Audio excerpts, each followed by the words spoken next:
Panchakalpa tarubhyascha kripa sindhu bhaivacha patitanam pavanebhyo vaishnavibhyo namo namaha.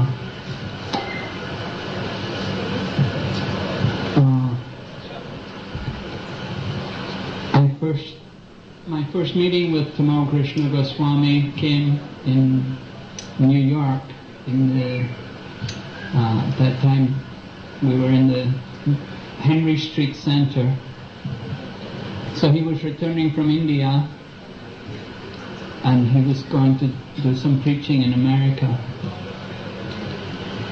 So on his first visit to the temple, he was just passing through. It was, I think he only stayed one night. But he gave a nice lecture and he brought presents for the deities. And then of course he began his traveling program with Vishnu Jana Swami, and they were making many, many devotees. So we were having a very successful preaching program in Henry Street at that time. There was about 600-700 people every Sunday at the program, and that was not Indians, that was all Americans. So we invited, the temple decided it would be nice to invite Tamal Krishna Goswami to come and try to recruit some new devotees from the people coming to the Sunday feast. So they had some phone conversation and he agreed to come, and he said, purchase 3 or 4 plane tickets so that I can invite people to come with me. So he came up for this Sunday feast and he began preaching, and so with the devotees' assistance, he brought all the nice, favorable, friendly young men to meet Tamal Krishna Goswami, and he would speak to them and talk to them, and the same night 3 or 4 people left with him on the flight down to Florida. So this was just some idea of how potent a preacher he was, that he was so persuasive, he could get people to do anything, to drop everything and just come and take up service with him. Later on, for a while he had many, many leading devotees with him. And then of course, by the arrangement of Krishna and Srila Prabhupada, he lost all of these and he was practically alone preaching in Hong Kong. Purnachandra Prabhu was with him, and he'd take 1 or 2 other devotees. But there were no devotees really in Hong Kong, 1 or 2 people, nothing really going on. So he needed people, and somehow I'd read his first edition of Servant of the Servant, and I felt very inspired by it, and I wrote to him glorifying him, and he immediately wrote back to me. At that time I was in Africa, and he said, if you ever leave Africa, he said, please come and join me in Hong Kong. The reason was because at that time it was really quite difficult for Americans to come into Hong Kong. And I'm British, so British, that Hong Kong's a British territory, so he knew this, so he was encouraging me, if you can come to Hong Kong, it would be very nice. It will really be a help for our China mission. So somehow it happened that I was leaving Africa, so I thought, let me go to Hong Kong. I met him in India, and he was in Vrindavan at Kartik that time. He immediately gave me $600 or $700 to buy a ticket, and I went to Hong Kong. That was 1982, and since that time I never really left his shelter.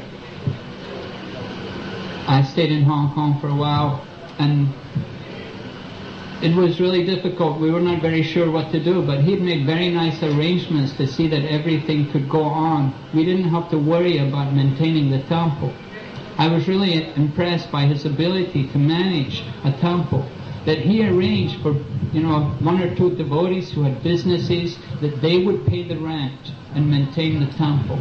And we would go out, and in the beginning, because this was the beginning of our preaching in Hong Kong, we would go out and we would just give out books free on the streets. Because we were foreigners anyway, so he knew it would be really risky for us to do some selling on the streets. So he arranged for different devotees through their businesses to support all the activities of the temple. Not only that, but he also trained up, there was one Mataji, he trained her up how to cook. And he would show her how to do all the different, how to cook everything the way he liked it and make it nice. Then on another occasion, one devotee came from England, and he came to Hong Kong to do some shopping, and he was actually planning to go to Spain. At this time there was no temple in Spain, and he'd been in India, and he'd purchased deities of Gornitai, and he said, I'm going to take them to Spain with me. But he came to Hong Kong first. So Tamal Krishna Maharaj arranged that these deities would stay in Hong Kong. He said, now that Gornitai have come to Hong Kong, we cannot ask them to leave. So the devotee was actually planning to take them on with him to Spain, but Tamal Krishna Maharaj arranged that they would stay there in Hong Kong. They're still there, the small deities. That was Devarshi. Devarshi. Yeah, devotee called Devarshi. Or maybe it was Vipramukha. Yeah, Vipramukha had given the deities to Devarshi, and Devarshi had brought them to Hong Kong. That was it. So like this, he was very expert in manipulating everything for the service of Krishna and organizing wonderful programs. When we first went into China, because Kirtiraj Prabhu, who had been preaching in Russia, he had such big success in Russia, and we were not doing anything in China at that time. So then after he got into Russia and Russia really opened up, then he turned to Tamal Krishna Goswami and said, what are you doing in China? What is happening there? So it really put more pressure on him to do something in China. So it started off, first of all, I had been in the Philippines, so he brought me over from the Philippines to work with another devotee, and I was put in Guangzhou, and then there were 2 other devotees sent to Shanghai, and 2 devotees in Beijing. So, these are cities of like 10 million people, and we're a couple of 20, 30-year-old brahmacharis going into these cities. You don't speak a word of the language. You look totally different from everybody, what chance do you have?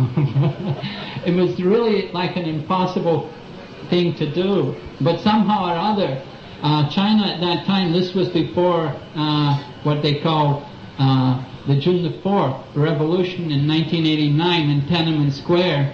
Before that time, China was really opening up very fast. And they were really interested in everything from the West, and especially Westerners.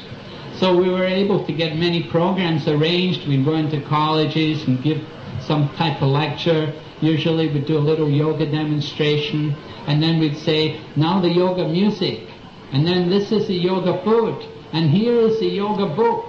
And in this way we'd introduce them to the yoga of Krishna consciousness. So gradually, it didn't take long before we got some people, some people actually were interested. At least they said they were interested. They didn't really know what it was. After some time, when we had to tell them, you have to watch out, the police or the authorities are not going to like this. And they say, why? They say, well, this is a religion. They say, this is a religion? Really? It was like they couldn't believe this is a religion, because they were having such a good time chanting and dancing and feasting. They didn't know a religion could be so much fun. So Tamal Krishna Maharaj was very happy to see the devotees come. So I was 20 years with him, so I could speak a long time. Thank you very much. Hare Krishna.